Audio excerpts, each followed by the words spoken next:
Assalamualaikum warahmatullahi wabarakatuh. Perkenalkan, kami dari kelompok 6 AKS 2C yang beranggotakan 1.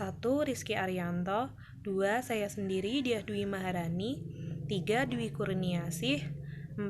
Alvina Putri Maharani, dan yang kelima Firnidia Rizka Nur Aisyah akan mempresentasikan hasil diskusi kami materi uji Chi-square. Pengertian uji Chi-square.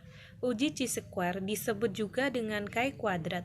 Uji Chi-square adalah salah satu uji statistik no-parametrik atau distribusi di mana besaran-besaran populasi tidak diketahui, yang cukup sering digunakan dalam penelitian yang menggunakan dua variabel, di mana skala data kedua variabel adalah nominal atau untuk menguji perbedaan dua atau lebih proporsi sampel. Chi-square adalah teknik analisis yang digunakan untuk menentukan perbedaan frekuensi observasi atau OI dengan frekuensi ekspektasi atau frekuensi harapan EI. Suatu kategori tertentu yang dihasilkan. Uji ini dapat dilakukan pada data diskrit atau frekuensi.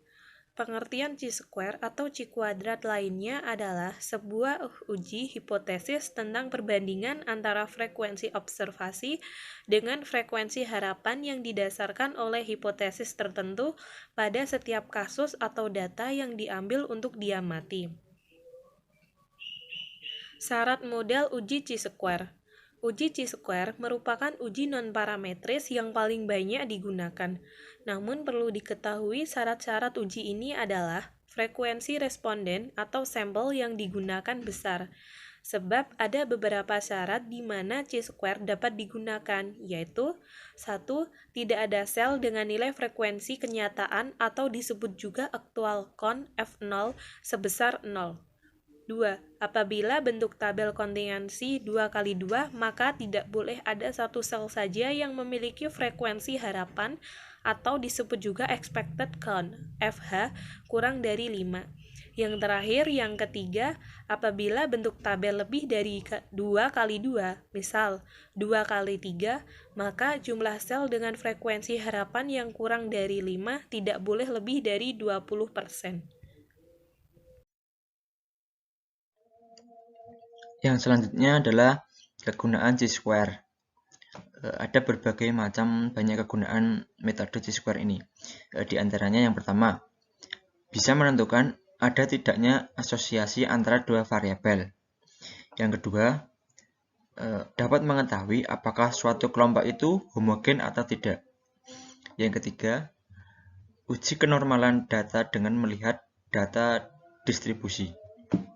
Yang keempat, digunakan untuk menganalisis data yang berbentuk frekuensi. Yang keempat, dapat digunakan untuk menentukan besar atau kecilnya korelasi dari variabel-variabel yang dianalisis.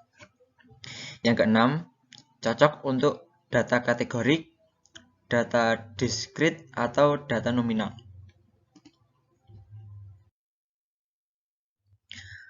Selanjutnya, ciri-ciri model uji Chi-square. Yang pertama, distribusi Chi-square apabila digambarkan membentuk jalur positif. Yang kedua, Chi-square selalu menghasilkan nilai-nilai yang positif. Yang ketiga, distribusi Chi-square terdiri dari beberapa kelompok atau keluarga, yakni distribusi Chi-square dengan nilai DK 1, 2, 3, dan seterusnya. Selanjutnya,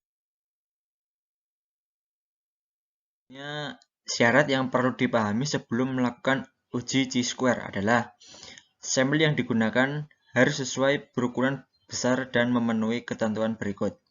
Yang pertama, tidak ada sel dengan nilai frekuensi amatan atau observasi bernilai 0. Yang kedua, apabila bentuk tabel kontingensinya adalah 2x2, maka tidak boleh ada satu sel pun dari frekuensi harapan yang bernilai kurang dari 5. Yang ketiga, apabila bentuk tabel lebih dari 2x2, misalkan 2x3, maka jumlah sel frekuensi harapan yang bernilai kurang dari 5, tidak boleh lebih dari 20% dari keseluruhan sel. Yang keempat, apabila jumlah sampel yang digunakan terlalu kecil, hal ini akan mengakibatkan frekuensi harapan yang tercipta pun menjadi kecil.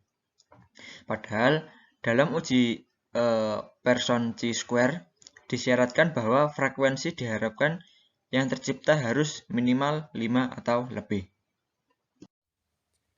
Dalam melakukan uji chi-square, terdapat beberapa syarat sampel lainnya yang wajib dipenuhi, yaitu yang pertama, penentuan sampel untuk observasi harus dipilih secara acak. Yang kedua, setiap sel hanya berisi satu frekuensi harapan. Yang ketiga, semua pengamatan dilakukan dengan independen. Yang keempat, besar sampel sebaiknya lebih besar dari 40. Kemudian rumus chi-square, X kuadrat sama dengan sigma kurung buka OI dikurangi EI kurung tutup kuadrat per EI atau X kuadrat C sama dengan sigma kurung buka FO dikurangi FE kurung tutup kuadrat per FE, di mana X kuadrat merupakan nilai C kuadrat, OI sama dengan FO merupakan frekuensi yang diamati, EI sama dengan FE merupakan frekuensi yang diharapkan. Frekuensi yang diharapkan merupakan nilai frekuensi yang diinginkan. Apabila hipotesis awal bernilai benar, model chi kuadrat merupakan salah satu dari jenis kurva yang bergantung kepada derajat kebebasan. Berikut cara menentukan daerah penolakan chi square dan angka derajat kebebasannya. Derajat kebebasan DK atau degree of freedom DF sama saja. Derajat penolakan daerah uji chi-square, pengambilan keputusan didasarkan kepada chi-square hitung dan chi-square tabel. Chi-square tabel dalam buku statistika non-parametrik disebut juga tabel C. Penentuan nilai chi-square tabel didasarkan pada besar nilai alfa dan derajat kebebasannya. Derajat kebebasan atau DF degree of freedom. Berikut cara menentukan nilai derajat kebebasan untuk masing-masing model chi-square. Yang pertama, untuk tabel satu arah, maka nilai derajat kebebasan sama dengan R dikurangi 1. Kemudian, yang kedua, untuk tabel dua arah, maka nilai derajat kebebasannya sama dengan R dikurangi 1, C dikurangi 1. Berikut tabelnya. Apabila di F1 dan nilai alfa 0,01, maka hasilnya 6,635. Apabila di F1 nilai alfa 0,02 maka hasilnya 5,412. Apabila di F2 dan nilai alfa 0,01 maka hasilnya 9,210 dan seterusnya. Berikut contoh cara menentukan nilai acuan dari tabel chi-square. Misalkan kita diminta menentukan nilai tabel chi-square dengan alfa sama dengan 0,05 kurung buka 95% dengan degree of freedom sama dengan 3. Dari tabel di atas dapat kita lihat bahwa nilai chi-square tabel chi-square DF3 dengan alfa 0,05 sama dengan 7,815. Area penolakan sama dengan tolak HO jika chi-square hitung lebih besar chi-square tabel. Uji populasi dengan sampel. Uji ini digunakan untuk mengetahui sejauh mana tingkat kesesuaian antara distribusi sampel dengan distribusi populasi. Sering disebut sebagai uji kesesuaian, test goodness of test. Ada 3 jenis uji kebaikan sesuai yang bisa digunakan, yaitu uji kebaikan sesuai terhadap distribusi binomial digunakan untuk mengetahui tingkat kesesuaian distribusi sampel dengan distribusi binomial. Yang kedua, uji kebaikan sesuai terhadap distribusi Bayesian digunakan untuk mengetahui tingkat kesesuaian distribusi sampel dengan distribusi Bayesian. Yang ketiga, uji kebaikan sesuai terhadap distribusi normal digunakan untuk mengetahui tingkat kesesuaian distribusi sampel dengan distribusi normal.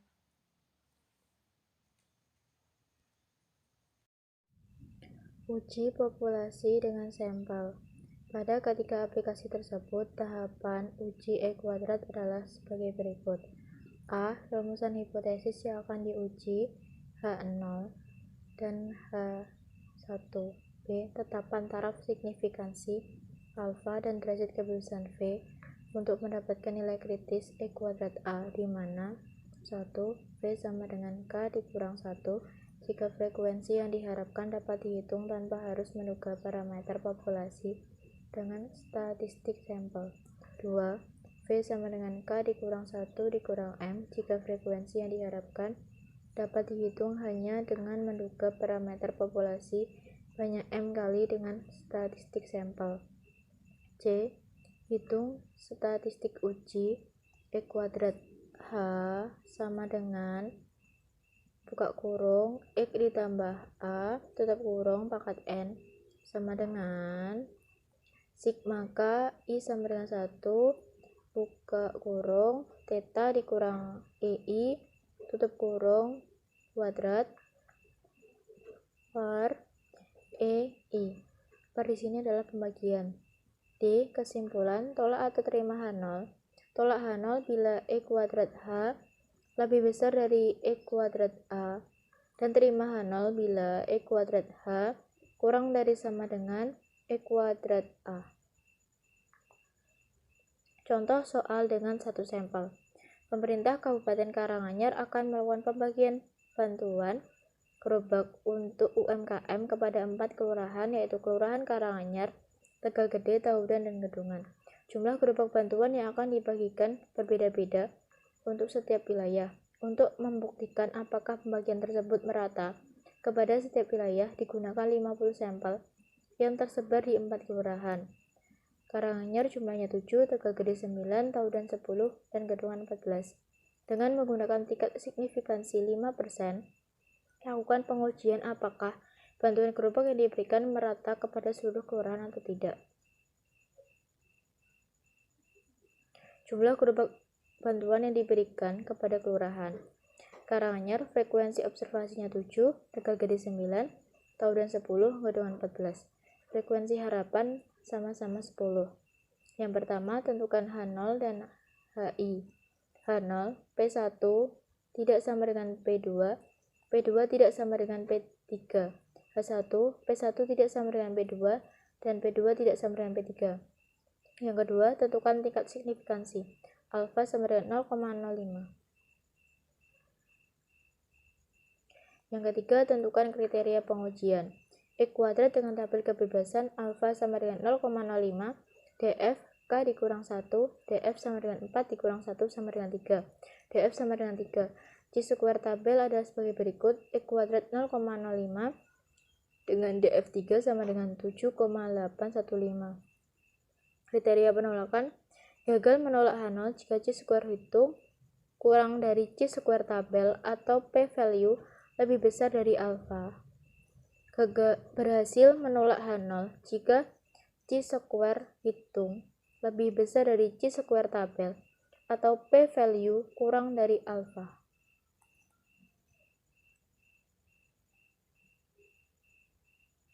Empat, tentukan nilai uji statistik.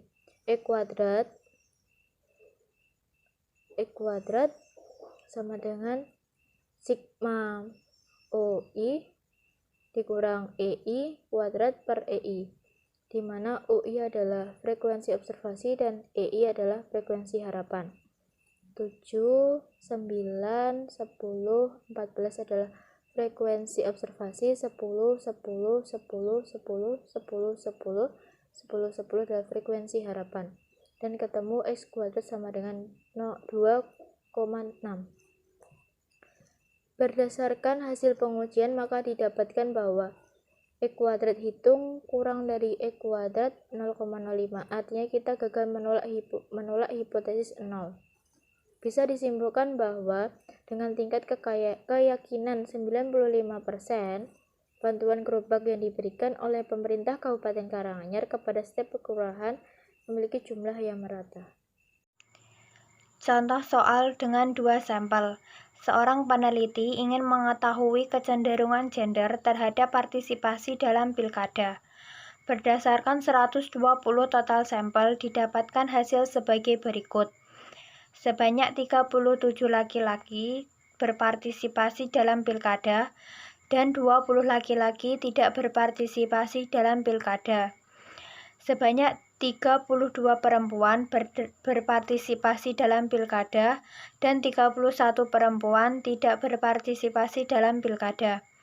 Tentukan apakah terdapat perbedaan hubungan yang signifikan antara gender dan partisipasi pada pilkada.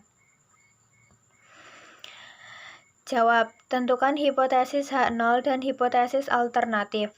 1. H0. Tidak terdapat perbedaan signifikan terkait gender terhadap partisipasi pilkada. H1. Terdapat perbedaan signifikan antara gender terhadap partisipasi pilkada. 2. Tentukan taraf signifikan. Alfa sama dengan 5% atau 0,05. 3. Tentukan kriteria penguji. Bila chi-square hitung lebih dari chi-square tabel, maka kita berhasil menolak H0. Bila chi-square hitung kurang dari chi-square tabel, maka kita gagal menolak H0. 4. Tentukan statistika uji. Dalam kasus ini, kita bisa menggunakan statistik uji chi-square atau koreksi kontinuitas karena jumlah sampel melebihi 40 unit. Untuk uji chi-square dua populasi, berikut ini penjelasannya. Total laki-laki sebanyak 57 dan total perempuan sebanyak 63. Jadi, total sampel sebanyak 120. Jumlah orang yang berpartisipasi dalam pilkada sebanyak 69 dan yang tidak berpartisipasi dalam pilkada sebanyak 51 orang.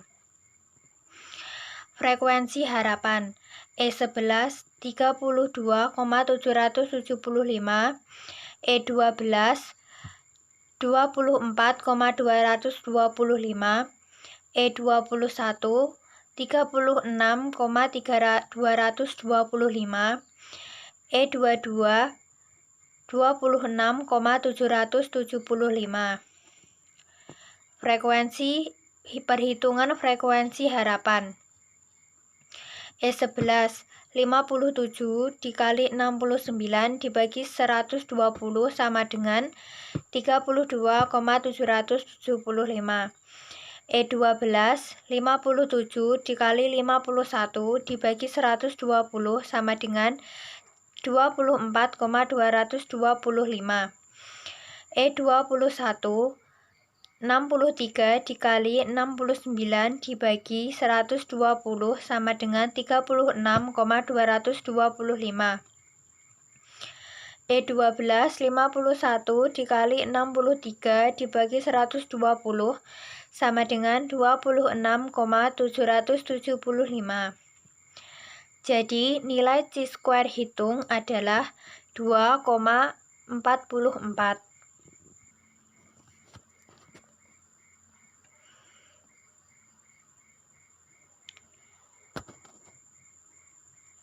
Dengan menggunakan statistik uji chi-square dua populasi, kita mendapatkan nilai chi-square 2,44 karena N lebih dari 40. Kita juga bisa menggunakan koreksi kontinuitas dengan perhitungan sebagai berikut. X kuadrat sama dengan N dalam kurung harga mutlak dari AD dikurangi BC min N per 2 pangkat 2 dibagi A plus A ditambah B, C ditambah D, A ditambah C, dan B ditambah D. X kuadrat sama dengan 120 dalam kurung harga mutlak dari 37 dikali 31 dikurangi 20 dikali 32 dikurangi 120 per 2 pangkat 2 dibagi 37 ditambah 20, 32 ditambah 31, 37 ditambah 31, dan 20 ditambah 32. X kuadrat sama dengan 120 dikali 504 dikurangi 60 pangkat 2 dibagi 57 dikali 63 dikali 69 dikali 51. X kuadrat sama dengan 1872. Berdasarkan formula statistik uji chi-square 2 sampel, terlihat nilainya adalah 2,44. Berdasarkan statistik uji chi-square dengan koreksi kontinuitas, terlihat nilainya adalah 1872. Kesimpulan, dengan menggunakan statistik uji chi-square 2 populasi, nilai chi-square hitung kurang dari chi-square tabel, artinya kita gagal menolak H0. Bila disimpulkan bahwa tidak terdapat hubungan perbedaan yang signifikan antara gender dengan partisipasi pilkada. Dengan menggunakan statistik uji chi-square 2 populasi, dengan koreksi kontinuitas, nilai chi-square hitung kurang dari chi-square tabel, artinya kita gagal menolak H0. Bisa disimpulkan bahwa tidak terdapat hubungan perbedaan yang signifikan antara gender dengan partisipasi pilkada. Ternyata kedua statistik uji yang digunakan menghasilkan kesimpulan yang sama. Sekian presentasi dari kelompok kami. Terima kasih. Wassalamualaikum warahmatullahi wabarakatuh.